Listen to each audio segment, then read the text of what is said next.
When you are talking to a small business owner, cybersecurity means expensive shit I don't need. Because either they've had an event or they haven't. And or they know someone who has or hasn't.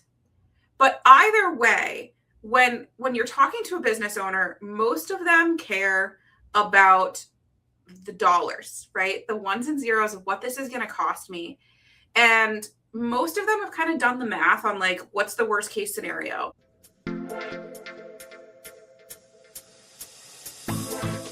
We are the Keyboard Samurai, a podcast focused on sharing insights to help those working in cybersecurity companies, be them technology or services.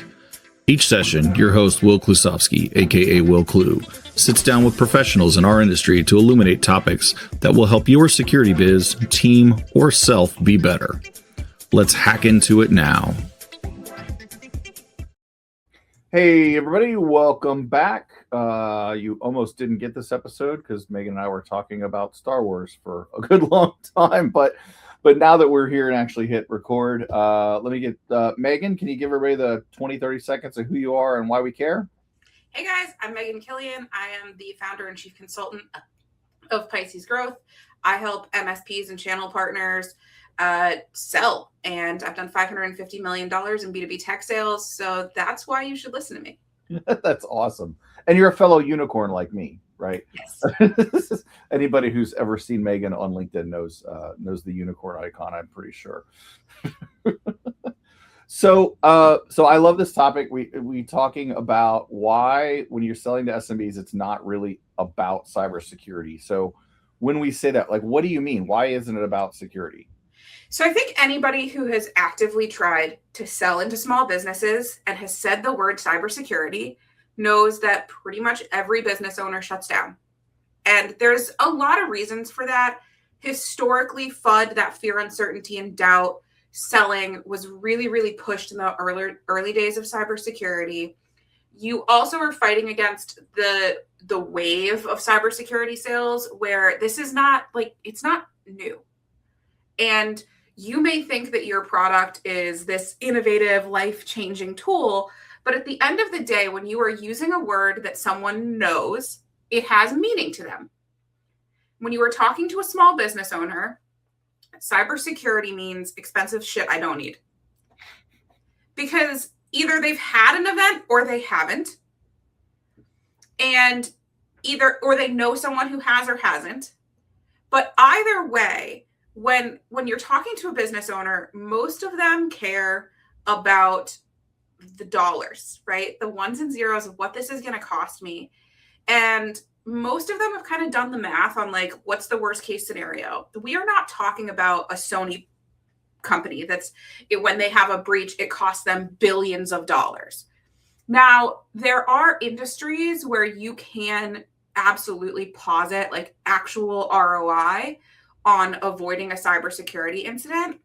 But a lot of times what we're really talking about when we talk about cybersecurity is like backup, continuity, disaster recovery. And so when you use that terminology, you're just making that prospect like they're shutting down. Prospects have a mental spam filter, right? And it works just the same way that your email spam filter does, where it's looking for certain key terms and things that it's like, oh, no problem. You're trying to scam me. Cybersecurity has become one of those. And like we as tech professionals and sellers, we genuinely have to be cognizant of the fact that you are selling something people have negative feelings about. And also, the average small business owner who is not in an industry that's got compliance regulations or is high at risk for a cybersecurity attack, and I'm talking honest, not the bullshit fear we spout, they don't care. Right. And I can go ahead. No, I was gonna say it's interesting because I mentioned this before in other talks. It's like they just like the ones who even have to do it, they just want it to go away, right? Mm-hmm. And the reality is like that's as cybersecurity professionals, I think we get too caught up in our own bullshit to think, oh, we're so valuable and you have to do this. It's like, nah, not really. Like assess the risk and like do what you have to do. And yes, for a small business, a breach can put them out of business. Mhm. Also, having a decent DR and BCP plan can recover from ransomware pretty easily too. So yeah, so I say that as someone who is a business owner and works in an industry that has no compliance regulations, right? Before I switched away and I sold my agency earlier this year and went back to full-time consulting, I owned like a 30-person marketing agency. People tried to sell me cybersecurity all of the time. And I was like, you're insane. You want me to pay you thousands of dollars when, by the way, I've had an incident. We had like an email phishing problem 3 years ago now, and it took everybody's email down. We, without an IT team, went into the back end, turned off that email, launched a new email, set up the old email as an alias for the new email, and everything was backed up in third-party sites. Like we have triple redundant backups, right? We're using Dropbox, Google Drive, and OneDrive. Okay, it took less than a day, and it did not impact our bottom line other than we were out maybe a couple $100 on like the hosting for the old email because we got billed a month that we shut down, right? Is every business built like that? Absolutely not. Does every business have the ability and know-how to handle that themselves? No, otherwise MSPs wouldn't exist. But when you preach that cybersecurity is this, like, it's going to cost you $40,000 a minute or whatever every minute that you're down, there's two things that you are signaling to prospects when you talk like that. One, I don't understand your business.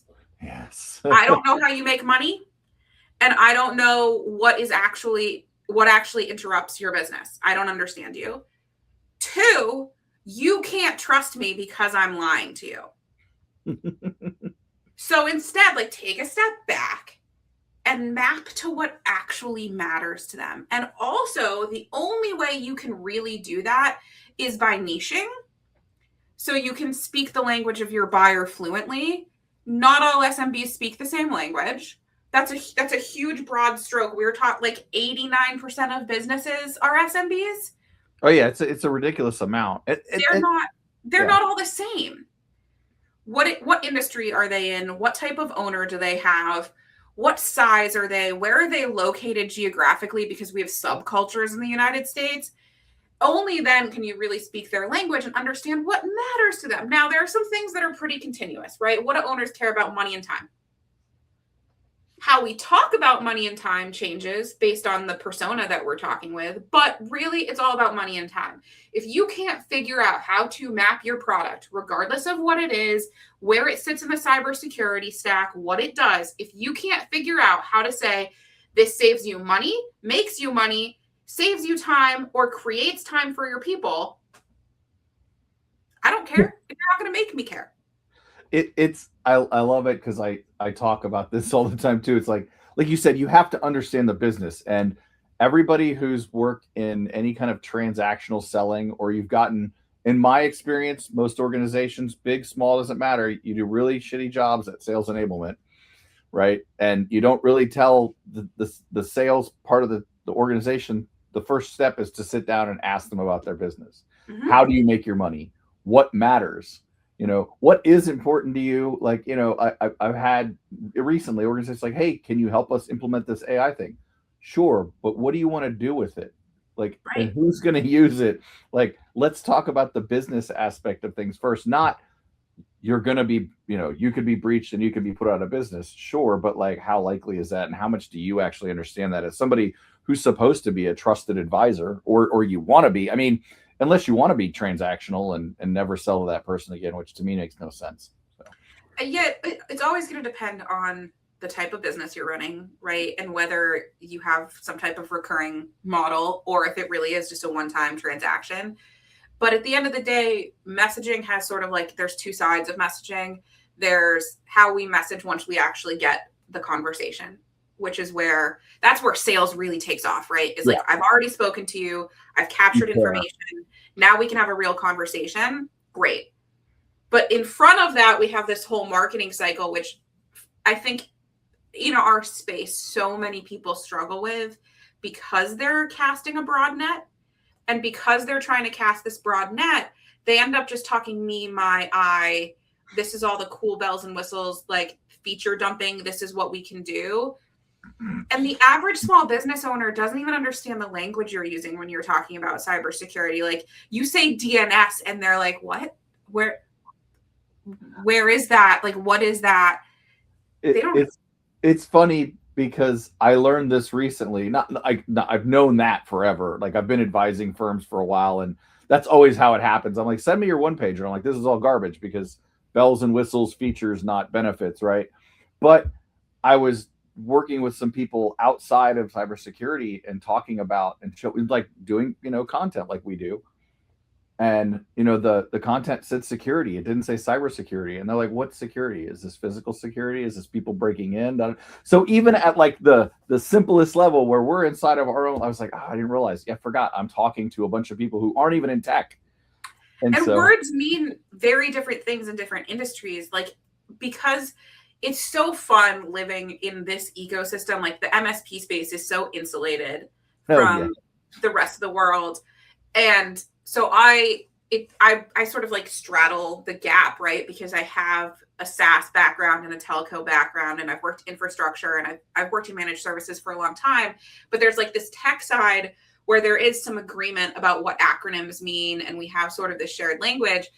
But I also go to marketing industry events. I also go to SaaS events, and like it's so the language that we're using, it means completely different things. And so when I'm like talking to MSP owners and sellers, I'm frequently like, guys, you have to remember that just because you went to IT Nation and everybody knew what you were talking about, the rest of the world does not know what that acronym means. That word does not mean the same thing to them. And so like security is a great example of that, because it's like, do you mean like a security detail? Do you mean cameras for my house? Do you mean like my antivirus? What are we talking about? And I think that that's also like when we talk about security as a feeling, right? That I feel secure. That's about risk mitigation. Mm-hmm. And how people perceive risk is wildly different. I have a bunch of content around this concept of BANT, Budget Authority Need Timeline, and how I think the new acronym for that is BANTER, which is Budget Authority Need Timeline Risk. When we talk about small business owner risk, in the current economic status quo, their biggest risk has jack shit to do with cybersecurity and everything to do with just making it to next year fiscally. Sure. Even companies that are doing really well right now are very much in a place of fear of change, fear of their budgets shrinking. Almost everyone is coming to the end of this year like trying to claw back what they are spending, including what they're spending on IT. And so when we talk about risk to owners, they're more worried about what it means for them in terms of risk by spending money or making change than this theoretical risk of being attacked by a cyber terrorist. Because it's so far removed from their day-to-day. Whereas what's very real for them is the budget sheet. What's very real for them is like, are we in the red or are we in the black? How much am I paying my people? And so I think tying cybersecurity to other pieces of the technology roadmap, especially for MSPs, like it's different if you just sell cybersecurity versus if you're an MSP selling cybersecurity, but you have to tie it kind of all together into the business itself and capture what an event would actually mean for somebody, right? Like, I also think getting to know and getting out sooner needs to be a bigger part of everybody's selling. Because so much of the time, like I'm a sales coach by trade, people come to me and they're like, what do I do? And they're towards the end of the buying cycle. Like they've already done discovery, proposal. They're trying to negotiate. Objection. And I go back and I watch the calls. And I'm like, this conversation should have ended the very first qualifying call when they told you that they don't, like they essentially told you they don't care. Right. Yeah. You didn't see that, right? You didn't hear, you got happy ears. Yes. You did not hear all of the things they said. They're not going to sign this. There's nothing we can do now in the 13th hour of you're trying to negotiate something.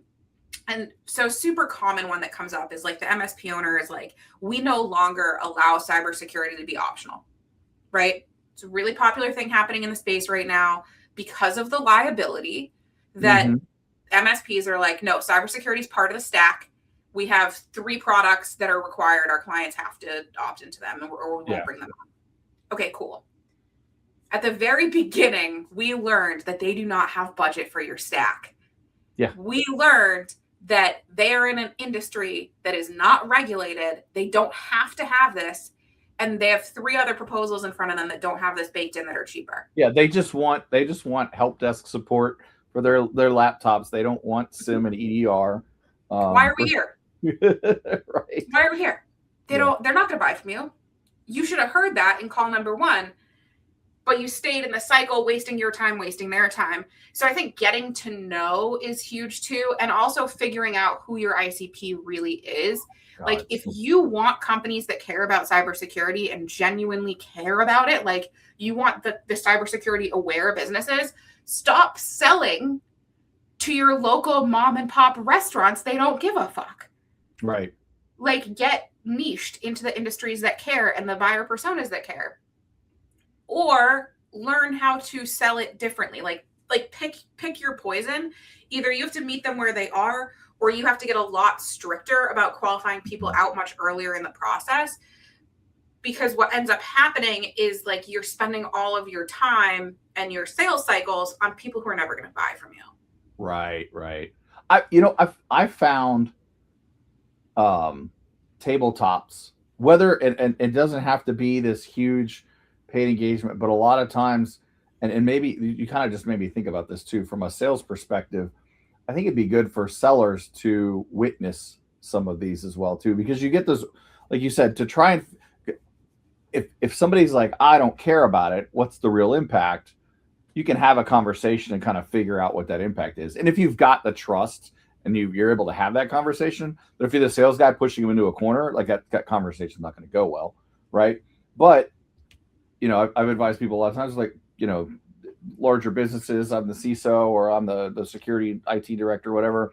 How do I get budget if they disagree? And I'm like, just do a tabletop exercise of the event that you're trying to avoid at an executive level and let them see what happens. And so I think from a sales perspective, you can probably even think about it that way. And from an ICP's perspective, you can, so many, especially in the smaller markets and the MSP space, don't understand what their ICP is. They'll take a call from anybody.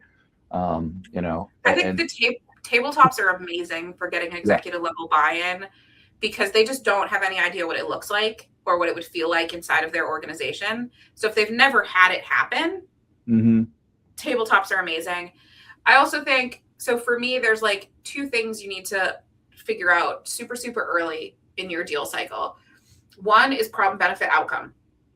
Is there a problem here that I can solve? Is there a problem I can solve inside this company? If no, just fuck off. Move on. Go do something else with your time. You have to have a to-do list, right? Like go do something else on your list. Although I have to say, every sales like qualification framework I've had always has like there's 2 or 5 or 10 things, but there's always the one, and that's the one. It's like if this is a no, then everything else doesn't matter. Don't run away. Yeah, like if you don't have a problem to solve, you're done. Can you bring a benefit? Is there a benefit? And when I say, can you bring a benefit, I mean, is there something you can do for them that no one else can? If you're in a sales cycle where like, yes, there's a problem, but there are 12 other companies that do the same thing that you do, and they can solve this problem the same way, and they're probably cheaper, you're wasting your time. Now the benefit can be cost, it can be a variable, it can be an additional like thing that you do. It can even just be that like they like you, right? Like you can just be the most likable person in the sales cycle. That's a real thing. People buy from people. Yeah, but problem, benefit, and then outcome. Can you drive an outcome for them that they care about? I used to, like when I was in SaaS, we talked about this as DLOs, like the director level objectives. Typically in this smaller business space, you're selling more like to owner, the executive C-level. So the objectives are a little bit different, but it's like, can you drive an outcome that they care about? Yeah. Whether that's money, time, whatever, like we have to figure out, well, like it's avoiding risk, whatever. Can we drive something that they care about? Problem, benefit, outcome. If you can't do that, you're in the wrong sales cycle. And then the other thing is just, have you discovered something like real early on? Are you having a genuine conversation? Because the other thing I think that so many people in our space just don't understand is that buyers shop. And they frequently are just shopping you, and learning that it doesn't mean don't engage. Like I don't, it's not that I ignore someone who's shopping me. I just give them everything up front. I'm like, we don't have to jump on a call. Yeah. Here's the information, you know, you'll call me if you think this is interesting. And like, maybe they will, maybe they won't, but you're not hurting yourself by not spending time with those people. You don't need to spend 6 hour-long meetings with them to not sell them something. Sure. That's why you make your content educational. That's why you make all your all your marketing, all the materials is like, hey, I will always say like this, the stuff I've, and whether it's mine or where I'm working, whatever, I'm going to tell you everything you need to know. Here's how you build a risk program, step by step. You can take this book and go do it. If you need help, you'll call me. Like, that's the point. Yeah, make it free. Put it all out there for free. I mean, it depends what you do, but I think this is especially true for like consultants, MSPs, anybody that's like a service-based business where like they're paying you to do it for them. Show them how to do it themselves. Dude, give it to them. Like, everything I have is like step by step. This is how you would hire a salesperson. Step by step. This is how you would train them. Step by step. This is how you sell AI. This is how you sell cybersecurity, whatever. 9 times out of 10, they get halfway through the doc and they're like, I can't do this. Yeah, you're giving you're providing, like you like in a normal sales cycle, all of that is, you have how many conversations with them where you have to do the song and dance and prove to them that you know what you're talking about, or bring in the technical person that shows it. But you build the authority right then and there, and you show them, hey, this is what you're paying for, is to do this thing. Like, and again, it's outcome based. Like, what is the result you want? And that's all. Then that's really what matters, is getting to that result. So, I think Megan, content's so good at better qualifying people too. Say that again. Content's so great at better qualifying people too, because someone who has engaged with a bunch of that like educational content, they're so much better of a client when they get to the end of the buying cycle, because they do know, like, they know what you do. They understand the product, whether it's a service or it's a software. Is like the worst thing, like what I hear all the time is, I want educated cybersecurity buyers, right? They don't understand it. They don't know what it is. Okay. So educate them. Yeah. Not one-on-one by wasting your time with them. No. Build the content that is then also a funnel that helps them to understand cybersecurity. Yeah. And guess what? The bottom funnel content converts. And if they were the expert, you wouldn't exist. I think it's like, it's this wild, and I get it, because I'm a consultant and I equally get frustrated when I'm talking to an MSP owner and I'm like, dude, do you not even understand what sales is? I get it. Other people feel that way about IT. Other people feel that way about cybersecurity. Like, do they not even understand what cybersecurity is? Why am I here? You are there because they don't know. If they knew, they would do it. They would go direct with some vendor and implement the product themselves. They would not need you. Yeah, they buy it online cheaper.